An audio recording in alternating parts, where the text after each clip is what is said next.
Queridos hermanos, buenos días, que la paz de Cristo reine en sus corazones. Hoy la iglesia celebra a San Pedro Julián Aymart. Nació en Mure, Francia, en 1811.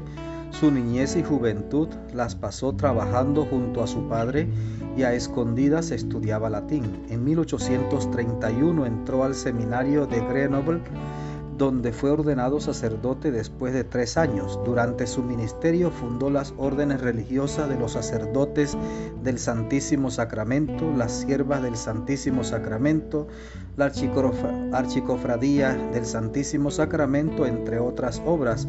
Murió el 1 de agosto de 1868. Fíjese que estas 3 fundaciones que se nos mencionan de San Pedro Julián, todas llevan el nombre del Santísimo Sacramento.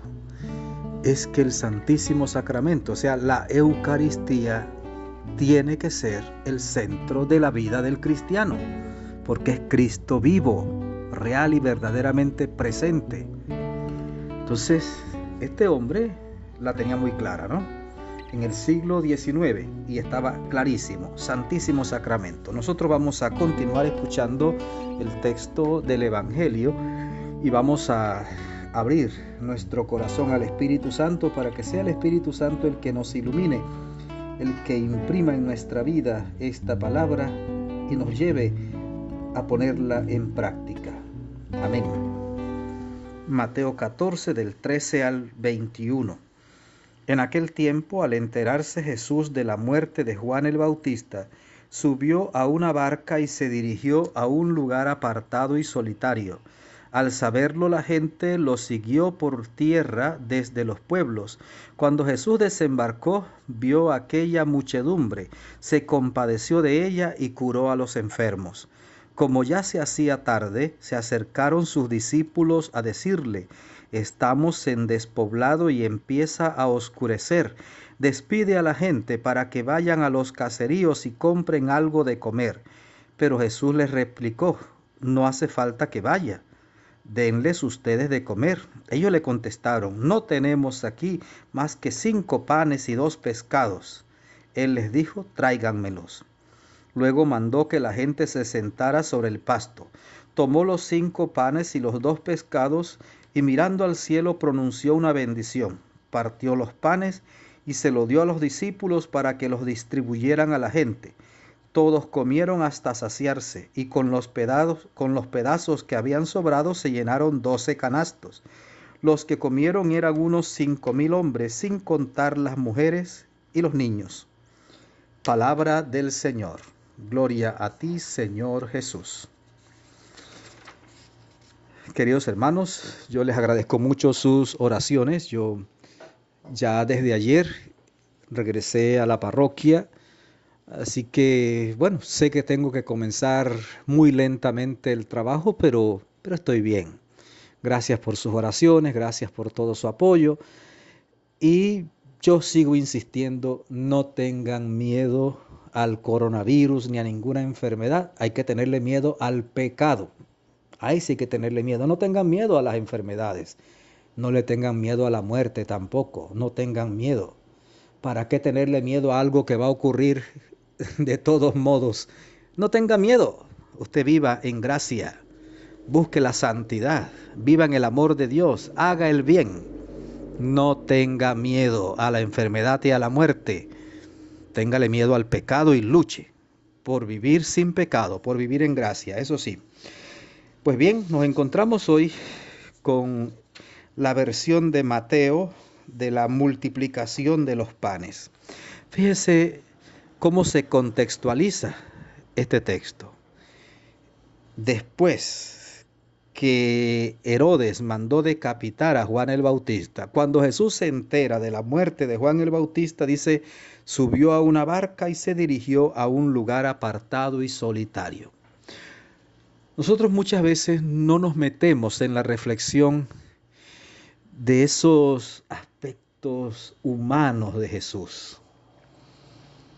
Jesús sabía, por supuesto que sabía, que Juan el Bautista iba a morir, que Juan el Bautista había venido con una misión y que ya la había cumplido. Eran primos, claro que sí. Pero aun cuando Jesús sabía que Juan iba a morir, por supuesto que esta noticia tuvo que entristecerle enormemente, no solo por la muerte de Juan, sino por la maldad de Herodes y sus secuaces.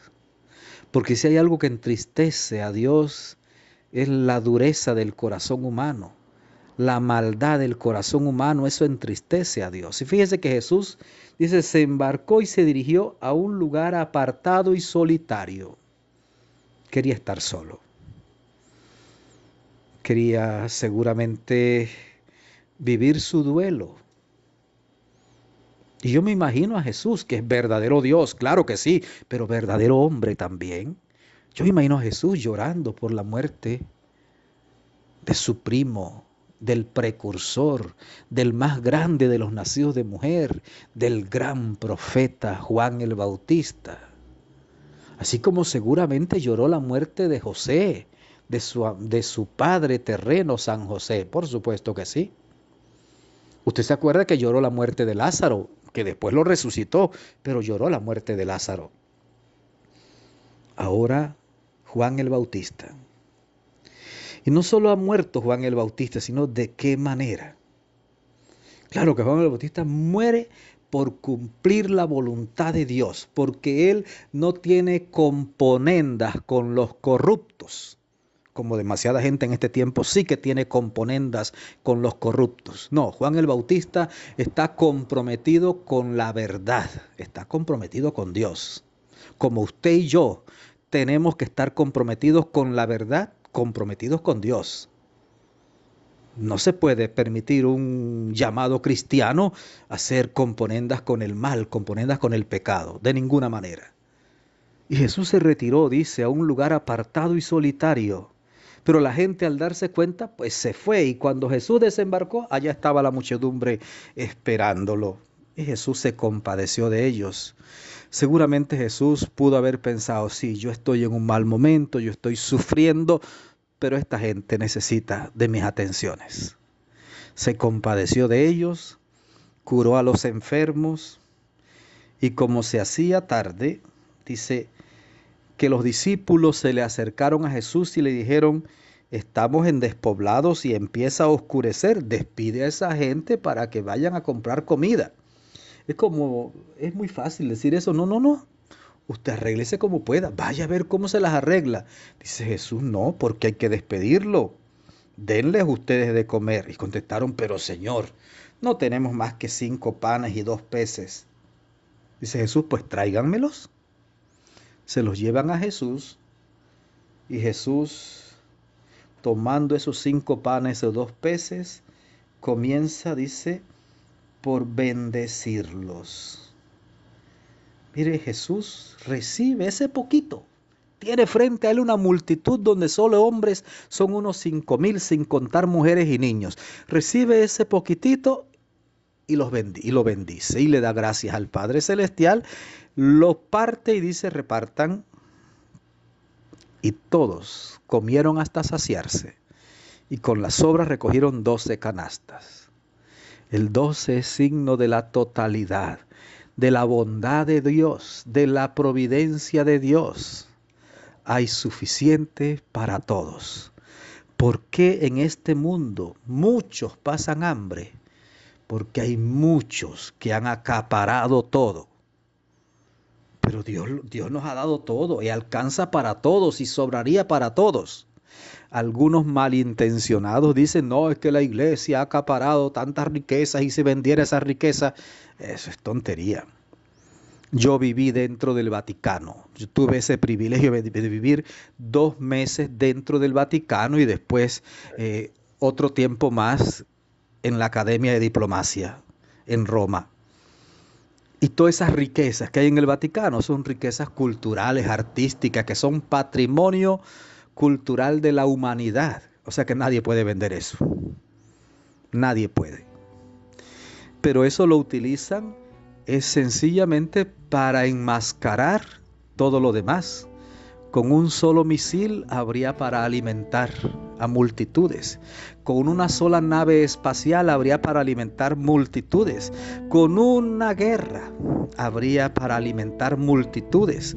Con todo el empeño y la cantidad de millones que se están invirtiendo en promover el aborto y promover todo aquello que va en contra de la dignidad humana, habría para alimentar multitudes. Pero los cuadros de Miguel Ángel, las estatuas y todo lo demás, ahí sí se enfocan en contra de eso. Pongamos nuestros bienes en manos de Jesús y de seguro alcanzará. Querido hermano, que el Señor te bendiga abundantemente, que la Virgen Santísima te acompañe y que tengas un maravilloso día.